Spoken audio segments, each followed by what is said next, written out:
The Dream That Burned. A story about Moses. There was once a baby, floating in a basket. The sun shimmered on the river as it carried him downstream. He was tiny, quiet, wrapped in hope and hidden by love. His name was Moses. He was born in a time when Pharaoh wanted to erase every Hebrew boy from Egypt. But Moses' mother refused to let fear write her story. She made a plan. She placed her baby in a basket, whispered a prayer, and let the river carry him. But it wasn't just the river carrying Moses. God was already at work. That basket floated straight into the hands of Pharaoh's daughter. She raised Moses as her own inside the palace. Moses grew up with silk clothes, servants, and stories of gods he didn't know. But in his heart, he felt different. One day, he saw a Hebrew man, one of his own people, being hurt. Moses stepped in to help, but it ended badly, really badly. And so, he ran. From the palace, from Pharaoh, from everything. He ran into the wilderness, where dreams go to disappear. For years, Moses lived a quiet life.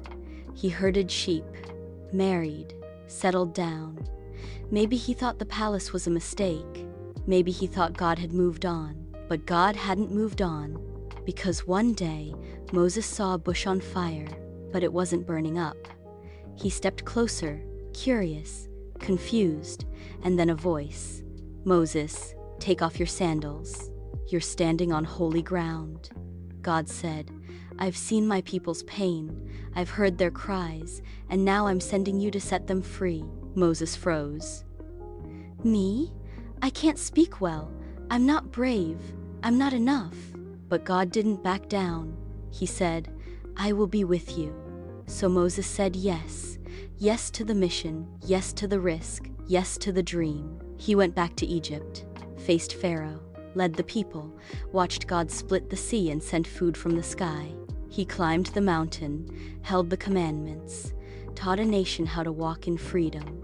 But none of that would have happened if he hadn't dared to believe that maybe, just maybe, his dream wasn't dead. Because even in the desert, even after our biggest mistakes, God still burns bright. So if you've ever thought you're too broken, too late, too ordinary to do something great, remember Moses. God doesn't pick perfect people, he picks willing people. He still speaks through burning bushes. He still calls dreamers by name, and he still says, "I will be with you."